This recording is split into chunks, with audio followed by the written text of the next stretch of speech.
It is January 23rd, 2023. Yesterday was the third Epiphany, the third Sunday after Epiphany.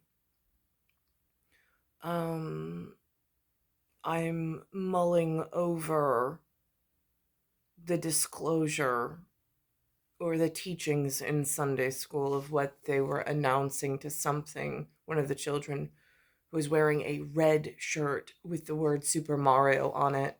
But the child does not look anything like a Thunderbird at all. It doesn't look like Super Mario Nation necessarily, especially for the words being spoken. And I'm not in Jerusalem where Armenia is at the Zion Gate is at Armenian quarter territory. I'm in New York. So I don't know where this World Bible, under whose publishing authority they disseminated that, if that's even actual real intel or allowable. And I'm trying to discern how to find and who the authority would be on such a thing. Considering that the Greek Orthodox Catholic said that the church roots, that she did the research and she's a lawyer, were African, but it was white African. Um, so that's visual clarity. In the Gilded Room, they have very real photos and emblems of the original founders of the parish, for trade routes and whatever. So that's that. So I'm mulling that over in my own quiet solitude. Then I'm watching what they put on this morning, looking for clues and signs from Dragnet. Dragnet has on this episode this morning called The Search. It's S10E17. There's an Adams 12 crossover reference in here. It's about a baby in a carriage. On the front lawn is the visual. And it has real symbolic value for this area, I would think. I watch the opening credits of how the person in charge, being Gannon and Friday, with Adams 12 on site. There were two suits and then there was two uniformed officers. Adams 12, the one that looks very much like in my day and age, like in the heyday of 1968, they had a very Adams 12 look, like they pronounced what Adams 12 looks like. In my heyday of 1977, 1978, there's a carry forward and it has my star. So in front of his year. And he is a doppelganger, like dead ringer, like nothing else in genetics. He wins this like superstar award for that's looking Adams 12 to me. I mean, that's what the ancestors already paid for, paved the way, pronounced, put up on big billboard. I mean, Hollywood, they had the backing, the power, they put it out there. They put their roots and foundations in deep in country. So I'm just looking for my safety officer, which looks very Adams 12, 1968 on Dragnet, as it's a crossover show, apparently. For what are we leaving the children? Um, in this time of uncertainty in the real world, especially at my position. So I'm watching this opening credits of The Search. And then I was looking into the Me TV, which is Middletown, New Jersey, NJ. And I'm like midlife going like, really, guys, I don't find this funny. I mean, like, it's clear as day, but I really don't, whatever. So I'm watching that, and it has a boat theme. and it's called Boat Envy. And then it also has a cat reference. There's Sylvester, then there's Tom and Jerry, and I'm like, right, I get the tie in there with my first three letters of the surname. So I'm watching that. And then I'm thinking, okay, boats. Oh, there was a movie Demi Moore was in called G.I. Jane. So I looked to that. I can't buy the movie. It's like $17.99. I don't have the money, and it's on Linda's Verizon account. And I'm not going to be as bold and forward. So I just watched the trailer for like a short clip of like what message did, if like are they safe? I mean, if like the land's totally infected, where do you go? Do you ask water for help? Does water have anything to do with air? Like, who's in charge of AERO? Like, where is the man in charge of the baby in the carriage at the juvenile department? Since like the people who still have like my olive branch apparently is broken. It's clear as day to me. I would love for my sons to have gotten into like Citadel, Military Academy, Ritual, like learning the cadences, having the penance, having like real roots in the church, being intelligent. I would have loved all of that.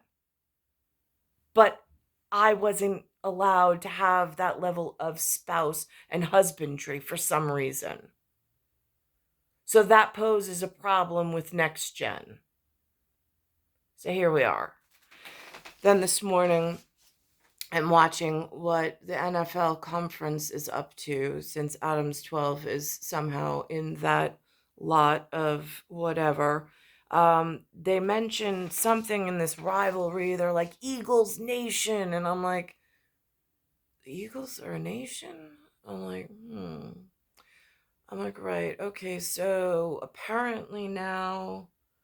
And I'm like chasing this. I'm like, so the 49ers, that's a Linda reference for the failure to launch before I arrived, because she was born in 49.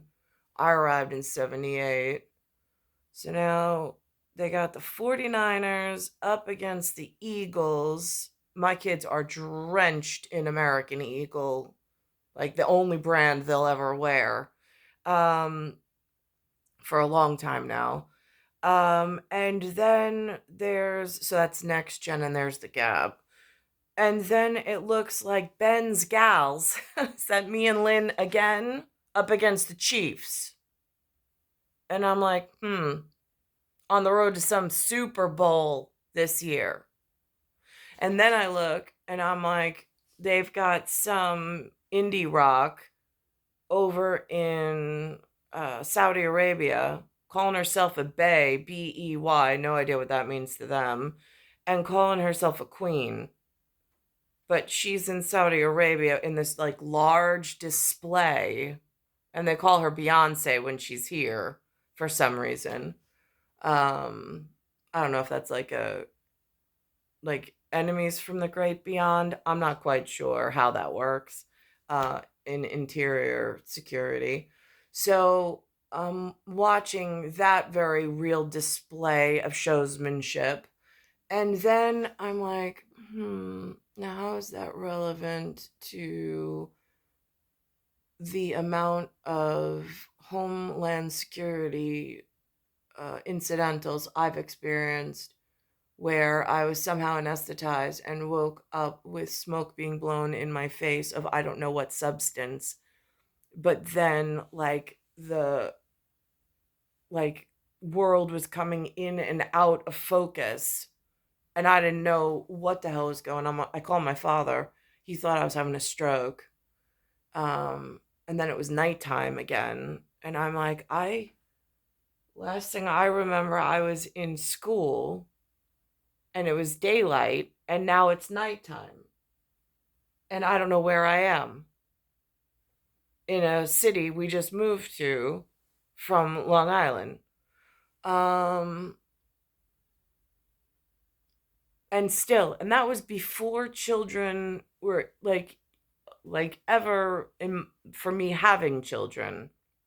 So like that's why I'm not quite sure this 23andMe and the year of the lunar rabbit and the calendar of the first child and this birth in, which is really the conception of Jesus, um being in like a 99, but then it's a genetic disaster because of the way that whatever and whatever.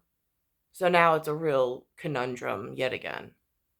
But luckily, I have the cosmic backup of the exact same Adam 12 occurrence, just so superstardom in like really big, scary aerospace projects are still in line and can hold the humans under some kind of whatever control, I suppose, since they are like totally out of control with the amounts of displays that are going on and just how zombie like the coexisters are at the moment in this, like they don't even know what's good. They don't even have like a root of truth to like anchor themselves in a reality. I mean, it's very stressful.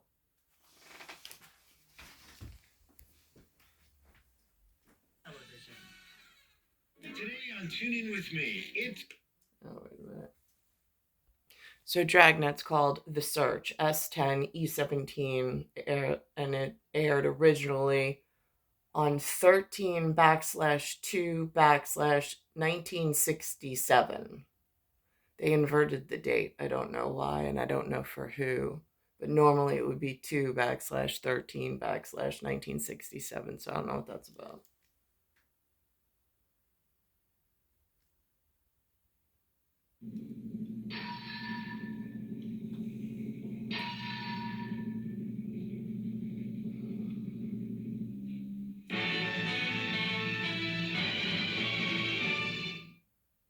This is the MeTV Network, seen locally on WJLP, Middletown, New Jersey.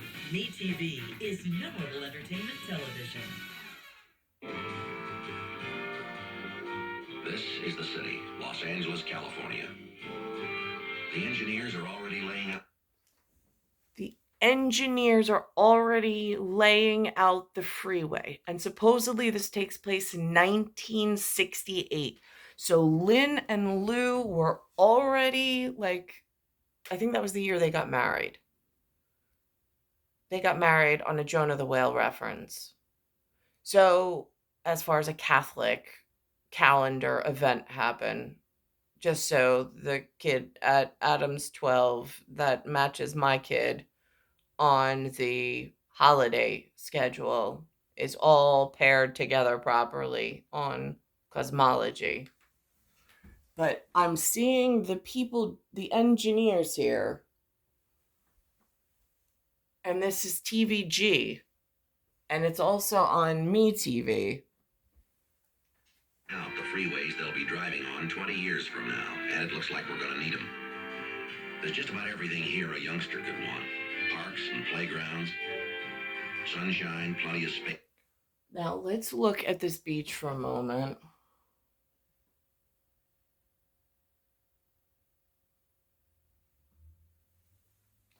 Space and the whole Pacific Ocean. We have good schools. Good schools, and this one happens to say Hollywood.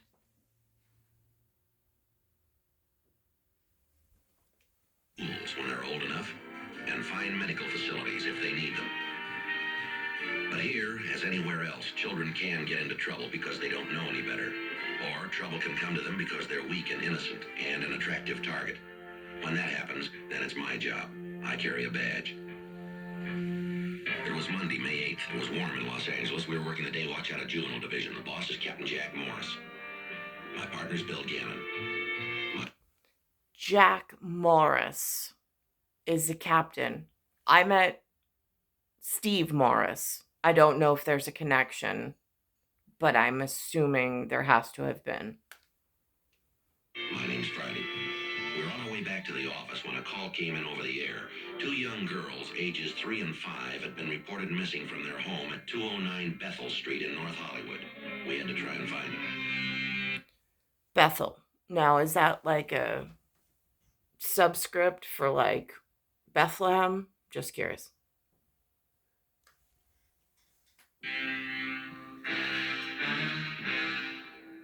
Oh. And here's the Adams 12 representative, and here's the 78 right there on the vehicle that they use in his section of television for cross-reference of the era. 209 Bethel Street in North Hollywood. We had to try and find them.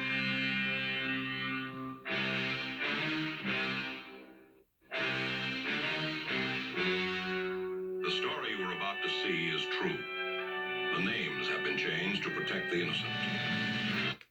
Is that a gift from the ancestors, from like the umbrella company, to protect the innocent children that for some reason didn't know that the olive branch was broken and didn't have access to the marrying type? I mean, again, I was held in a Glen for a reason. I was the marrying type. I was beautiful enough, and I was going to have this special child. There's religious, like there's a common religion that they know about, bloodline of Mary, and so on and so forth. And then there's the star, star destined, and the star tie-in reference to it. So again, there's signs and symbols. It's just there's a whole lot of malarkey, it feels like, going on somewhere within the system.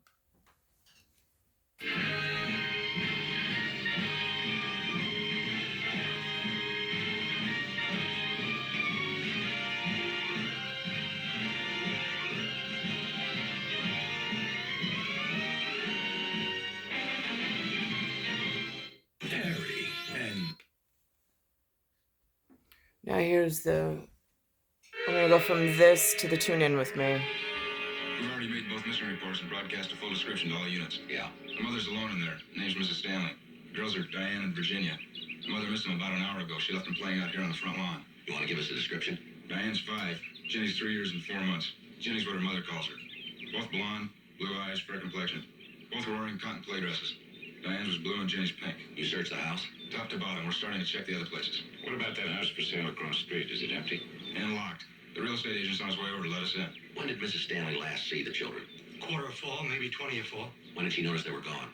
4 o'clock exactly. She went outside to call him to look at a TV show. She started looking for him right away? And she called him, then looked up and down the street, then got in her car and drove all around the neighborhood. No sign of him. How far could 2 little girls get in 20 minutes? Well, you'd be surprised, Joe. The lawn needs mowing. My kids can disappear in a split second. Funny woman, Mrs. Stanley. How's that? Well, listen to her. You think there was a regular iron curtain around this block. What do you mean? She swears her kids wouldn't cross the street unless she was right with them. Yeah, well, there's another possibility. The mother says they were taught never to talk to strangers. Well, we're playing pretty close to the curb here. Maybe there wasn't any talk. The father been notified he might give us another slant on the girls. No, they're divorced. Yeah. Mrs. Stanley says if we don't find him on this block, then he's taken them. Where's he live? She doesn't know. When we left her, she was trying to get her lawyer on the telephone to get her ex-husband's address. Right.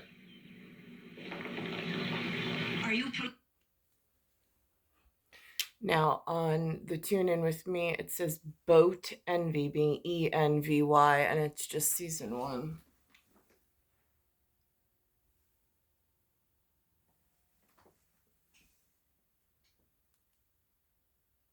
It's boating time. That's right, we've got 6 cartoons all featuring boats. Plus, I may even take a boat ride of my own.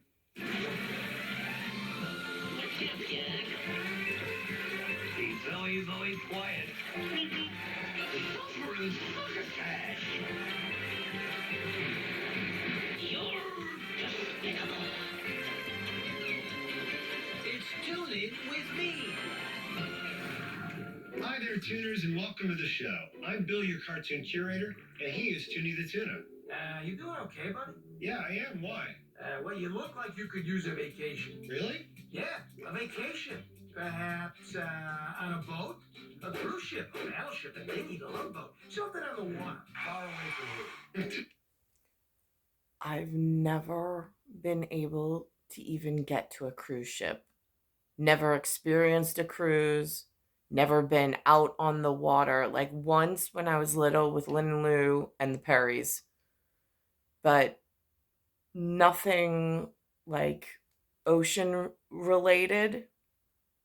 There's been no real opportunity. There was a birthday party once to learn something on a sunfish about tack and like words, but not anything that, like, if my life depended on it, would I pass the exam? I'm not real clear. Toonie, that's great, but I can't go on a vacation. Who'd pick out the cartoons while I'm gone? Oh, plus, I gifted you all my vacation days in exchange for you allowing me to do your taxes. Don't you remember? Oh, right.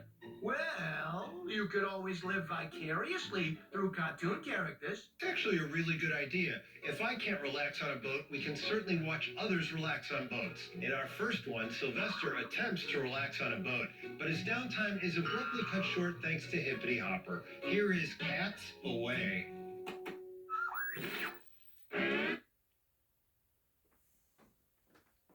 Spoiler alert. There was some hopper kangaroo, and so his time was cut short. No idea what that means in the great wide world of things. So here's the second part. Boy, Toonie, after watching that first cartoon, I kind of wish I didn't give you all my vacation days. They're mine. You traded them fair and square. Did I hear someone say vacation?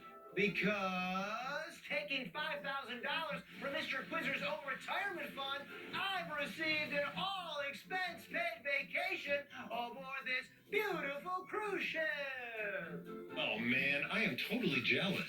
Well, it's not really a vacation. It's more of a personal wellness retreat. Because, let me tell you, fellas, Mr. Quizzer is searching for something meaningful over the bright blue horizon. At least you're not stuck in a basement TV studio with Bill right now. Hey, that's true. Hey, let's just get to our next cartoon. How about we see what happens when Tom and Jerry go on a cruise of their own in Cruise Cat.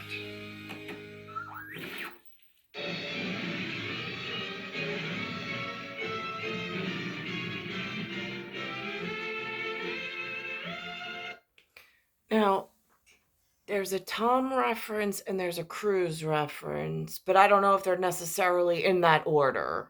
I'm just saying. So I'm going to go to the Demi Moore reference that Hollywood put out in this searching for answers of, like, if I had one really strong, powerful, like well-groomed and well-regimented person.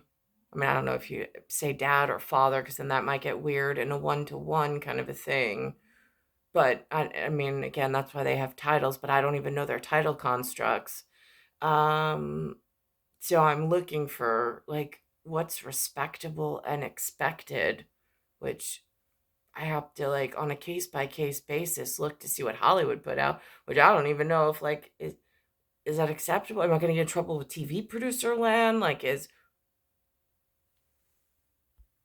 and again, I'm not saying that this is what I am, but I'm just saying, like, if I have to look for, like, one person on the checkerboard of life, of, like, who, like, I can't trust the locals necessarily, like, maybe but because I think they're so dug in deep to the malarkey that's been going around, and this, like, almost, like, to the point of mental disease, being that we're in some, like, whatever. I'm like, who might still have a shred of reality of something different, that on, like, the checkerboard of life, if I could find whatever button it is to intercom them, just maybe, it would be, like, my last chance at, like, putting a message out in the universe, being like, excuse me, I don't know what happened. I was in a baby carriage, and then all of a sudden, I time traveled to the year 2023 and my life's a wreck. And I don't know who's at fault or to blame, but I think there's a whole lot of things that shake out that are turning out all sorts of wrong. And I don't know who to ask for help. And I don't know who's safe either. So it says G.I. Jane. And it says it came out in 1997. A female Navy SEAL recruit, Demi Moore, completes rigorous training under a tough officer's Viggo Mortensen command. Again, if I butchered the name, I apologize. I don't know the name.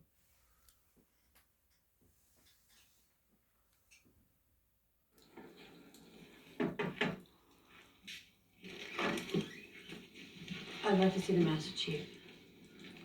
Lieutenant O'Neill requests to speak to the Master Chief. He's not home.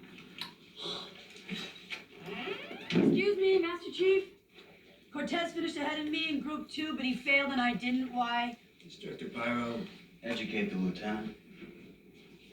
You received an automatic 30-second deduction, which puts you under the wire. It's called gender norming, O'Neill. Standard procedure for all females in physical training. What all females if I'm the only one? I think I should have the choice. Pay attention. Lieutenant O'Neill, when I want your opinion, I'll give it to you.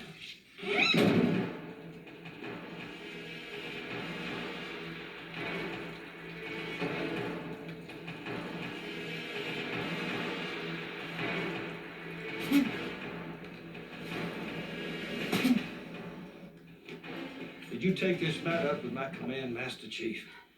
I believe you instructed me to come directly to you, sir, if I felt I was being mistreated in any way.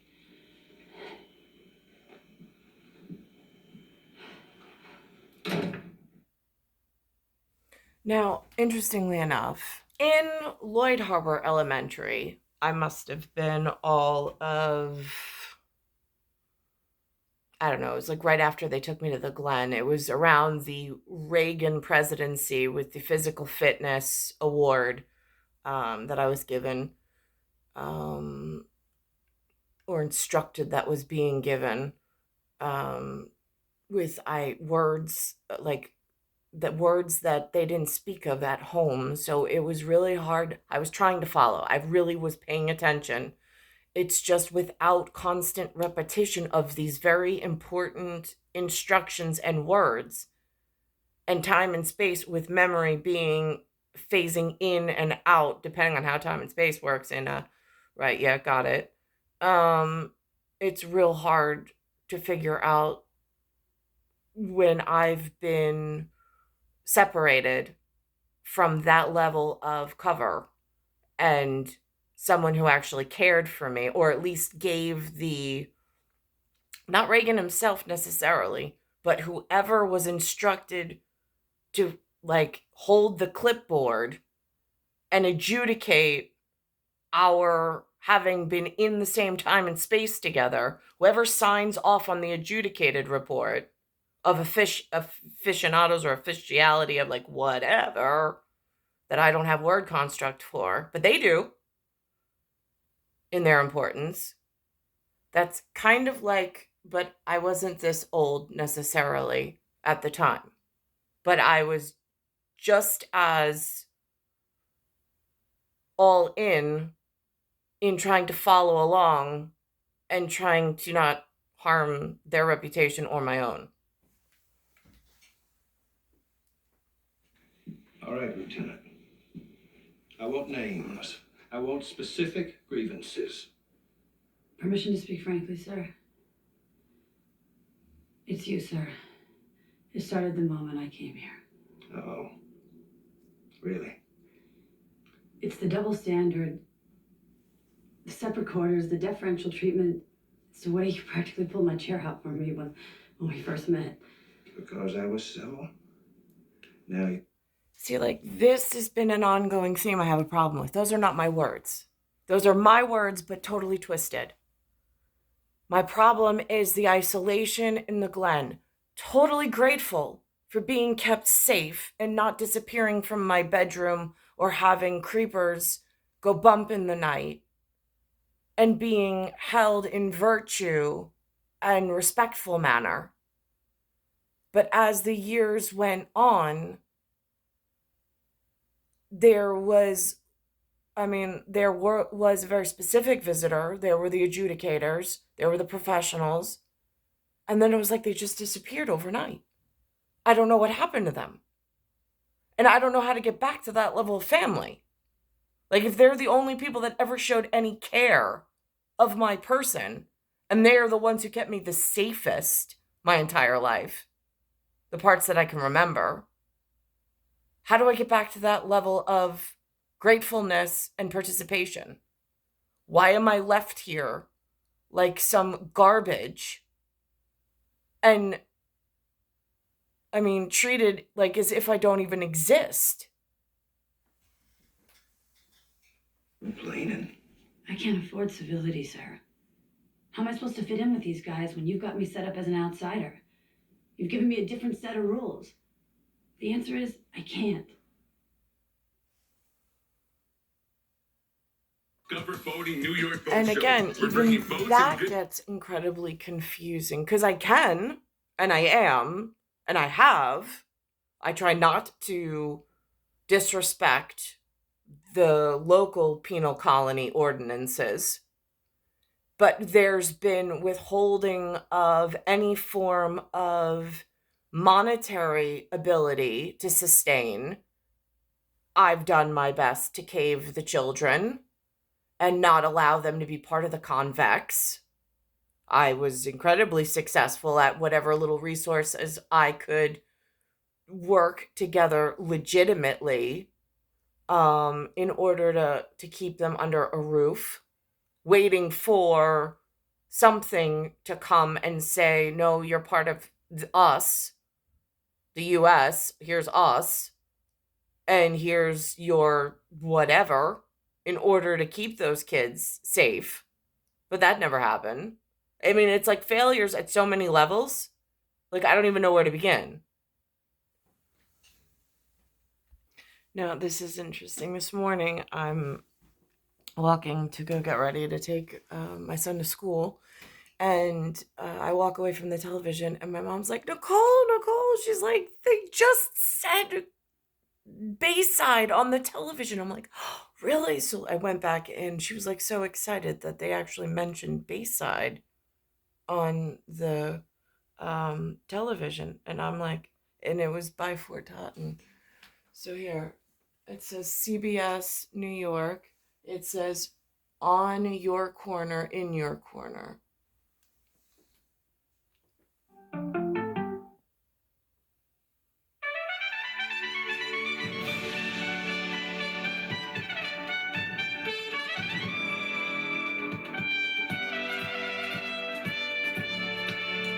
Welcome back to CBS Mornings. I'm Gail King. Coming up in this 8 o'clock hour, Sarah Michelle Gellar. Oh, wait, where'd it go? Hang on. Here it is. And there it is. It says, hello, Bayside.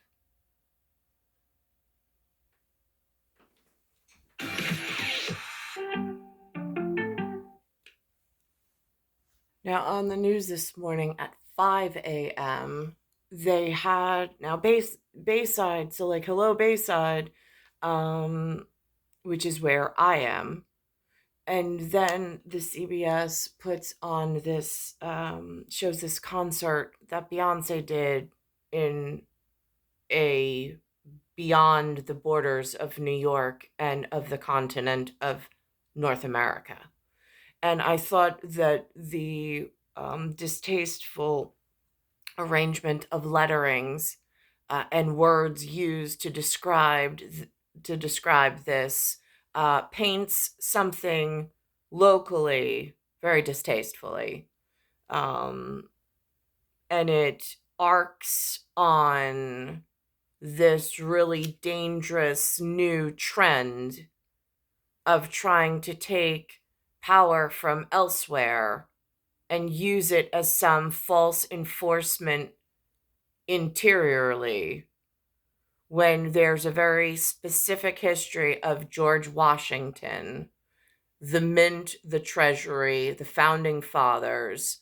There's money and currency, markets, and so on and so forth of the managers and the government that is allowable in this North American area.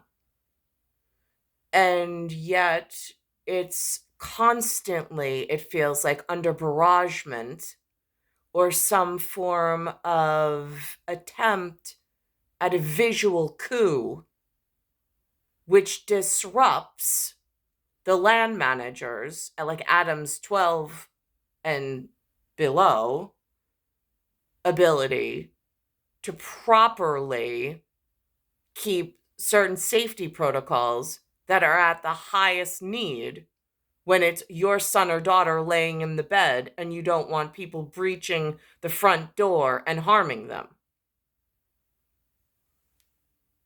Now, watch how CBS calls this woman on Saudi Arabia soil a queen, even though she claims to be an American musician. And I don't know who she doesn't have the star power. She's not a astrological or cosmologically aligned presence to even be called at this level a queen or a whatever. So I'm a little confused how inside North America, under this label and cantilever of North America and the US, how they are pronouncing her as though she's a queen. I mean, if they're paying her elsewhere, again, that's one level of law enforcement and chasing the money trail of who are they like aligned with and who is trying to mispaint the management and make it more difficult for the interior of the US. Again, like, where is this level of appropriate and inappropriateness? I'm watching this display and it looks like propaganda from something that's growing and very concerning, especially since in my local area, there was some announcement that Solomon has a crown and David's just playing a harp, like as if they already dead the issue. And I'm like, on whose authority? I'm still here. Let's talk about Bee. Yes, the one and only Queen Bee. She has returned to the stage. Grammy-winning superstar Beyonce performed at Saturday's grand opening of the new Atlantis, the royal resort in Dubai, where she was reportedly paid $24 million. That's not enough. TMZ. That's for one concert for 35 minutes. Not enough. Not enough, Gail. 75 minutes. 75. So they're using the words Atlantis. They're using some real estate development term of Atlantis, and then they're pronouncing her as though she's a queen, and they're using the letters B-E-Y, which is a real big problem with the fact that B and 8 look awfully similar, and they're the signs for infinity, for which she is not. 5 minutes. 75 minutes. I thought, I must have heard that wrong. Oh, she did a full-blown show. Oh, okay. 75 minutes, $24 million. The invitation-only event was her first concert in more than 4 Oh, another 75. Oh, what a surprise. 4 years. The Renaissance singer pulled out all the stops in this 75-minute set. That included hits like Crazy in Love and rarely performed favorites like Ave Maria and Beautiful Liar. There was even a surprise collaboration with her 11-year-old daughter, Blue Ivy. Watch.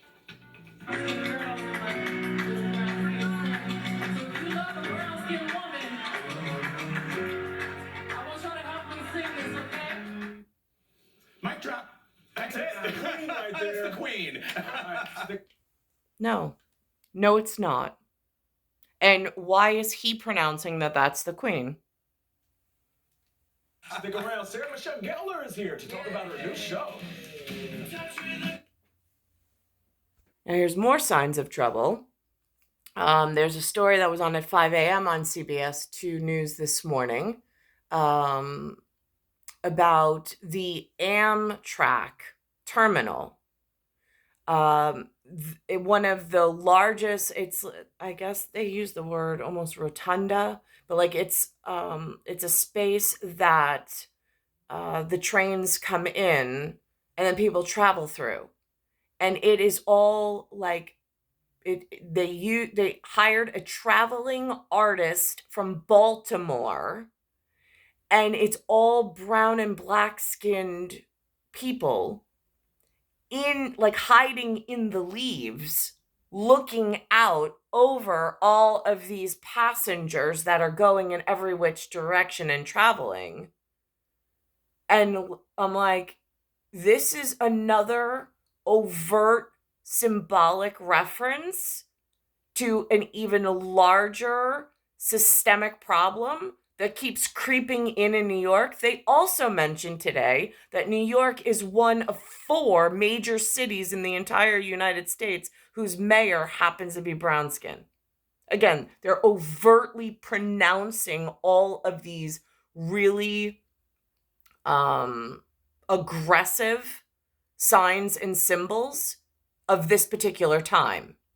But yet the government is still the founders, the engineers, the Atom 12s, all of the tracks that were laid with roots are very specifically that led into this time period are something completely different.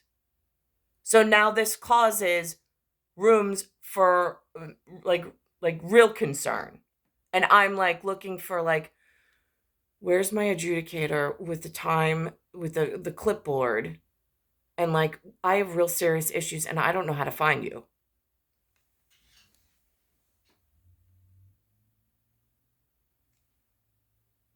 And this morning, we profile a visual artist whose work is now seen in several New York City neighborhoods. CBS's Dave Carlin introduced. They make it sound so coexisting, so there's no street fights. They make it sound like, oh my God, we're so blessed to have such beautiful artists, and we're such a blessed city. No, we're not. We're children under the thumb of some foreign invasion. The adults have all lost their minds and their backbones. And I have no idea where like reality actually like exists. And how do I protect myself and my kids? Introduces us to Derek Adams and his bright and joyful art. In his Brooklyn studio, artist Derek Adams is brushing on colors that pop. Some of the images were inspired by family photographs. With bold humor and delicate insight, he celebrates the joys of New Yorkers who navigate densely packed lives. And he shows us the unexpectedly tranquil places and moments that we manage to root out of chaos. I was thinking about the idea of inside, outside, and combining the two. Adams was given this vast public exhibition space, all of Penn State. And they're using the name Adams. Not only is the brown-skinned mayor named Adams right now, they're using this artist named Adams, and he is definitely not part of the Brady Bunch or Adams 12. So now this gets really confusing for the one father who actually cared enough about my youth to put me in a special area under almost lockdown situations for whatever reason. But then something happened, and I never got to the capitulate that I was intended for. Station's main rotunda on its upper level. It's a first for any artist to get this much real estate at Penn. What Adams adds is nature. Lots of green offsets the gray of Penn. And peeking out at us, characters we recognize as our neighbors and ourselves. It's almost like the people in the works are in transition as well. I do not recognize them as myself. I just don't.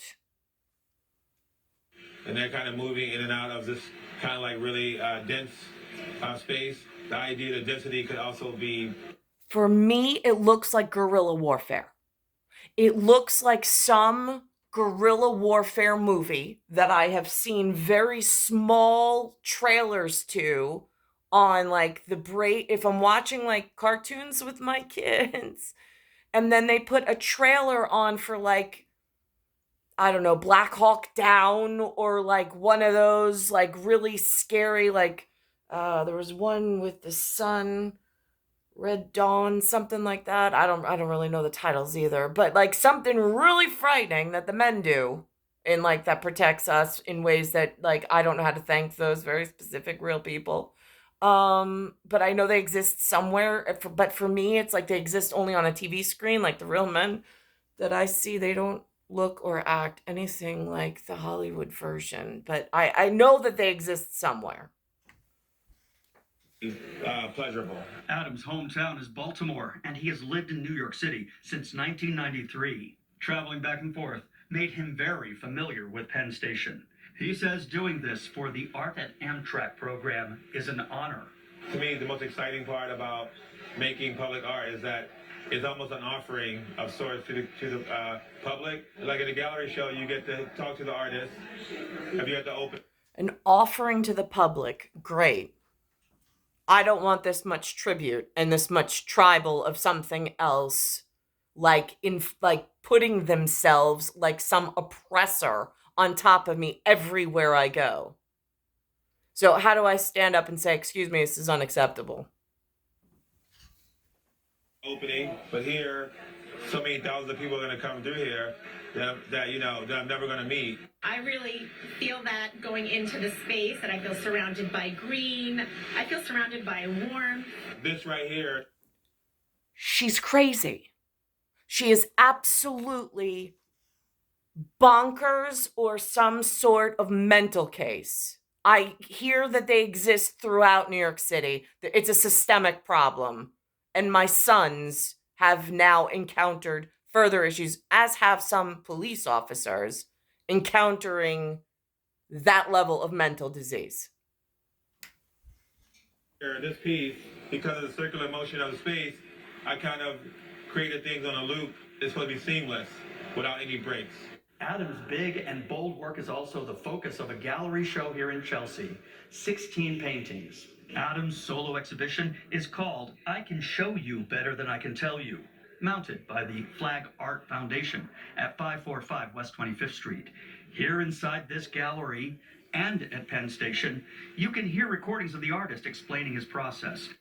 And the other crazies who forced me out of the Glen, took the house away, took my protection away, and then put me into New York City, into a school system with all brown and black skinned people, who then I got hurt, like where there was an attempted assassination on my life, smoke blown in my face, which is some kind of ritual to like the real scary guerrilla warfarers that play games right in your face and then laugh just how stupid you are that you can't even gain control back. They put me in with that bunch. And then what?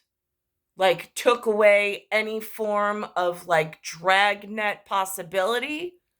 I mean, I'm still juvenile level baby carriage on the front lawn. Where is the, like, they call it, what, master something or other? Where is that person? The one that actually cares about my safety and well-being? Because I don't even know, like, does he have enough reinforcements? Because it looks like New York City has lost its head completely. And that's even more frightening.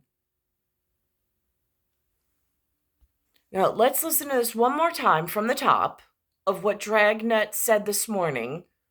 Because, like, the real Navy SEAL, the person who knows what an adjudicator is and, like, has no patience or room for error, who I'm going to assume there's just one, if there's only one on the planet that will call me his respectful daughter and that, like, looks out for me from, like, wherever that level is and has, like, a group of, like, really powerful friends that are concerned about their real daughters,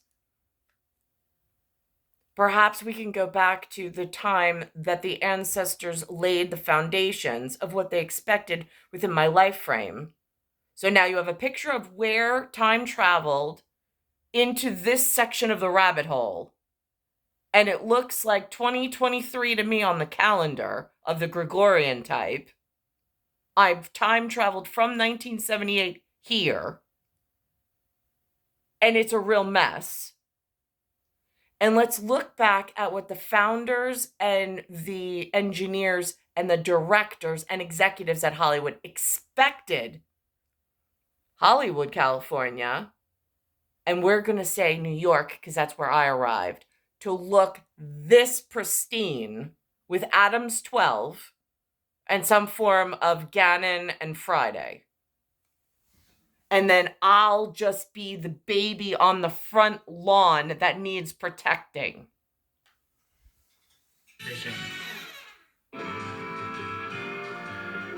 This is the city, Los Angeles, California. The engineers are already laying out the freeways they'll be driving on 20 years from now, and it looks like we're going to need them. There's just about everything here a youngster could want. Parks and playgrounds, sunshine, plenty of space, and the whole Pacific Ocean.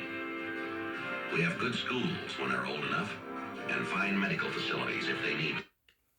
I'm on the Atlantic Ocean side. But here, as anywhere else, children can get into trouble because they don't know any better. Or trouble can come to them because they're weak and innocent and an attractive target. When that happens, then it's my job. I carry a badge. It was Monday, May 8th. It was warm in Los Angeles. We were working the day watch out of Juvenile Division. The boss is Captain Jack Morris. My partner's Bill Gannon. My name's Friday. We were on our way back to the office when a call came in over the air. 2 young girls, ages 3 and 5, had been reported missing from their home at 209 Bethel Street in North Hollywood. We had to try and find them.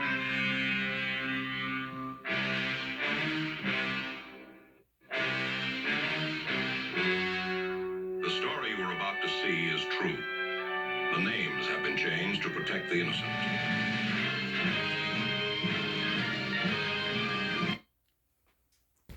So now, all I wanted was to get married and have respectful children and get back into a sense of reality that I was built for. What I did not want, need, or expect was to be like thrown into guerrilla warfare and the jungle and then just left here to fend for myself with no signs of normalcy or help whatsoever. It's star 1978, star 8378, Nicole, Cattaruzza. It's Earth, solar system, Milky Way universe, galaxy is broken. It's Bayside Station, Bayside, New York, 11361. As far as husbandry goes, I have a blood disorder that means that the antigens and the antibodies of the ABO actually do matter. I have a specific blood type where there are humans on this planet when they try to have children with me, like a Jason Peter Romer, 1976, and an Anthony Tiafrio, 1975. When they try to have children with me, it puts my life in danger because they're not the same blood kindred as myself.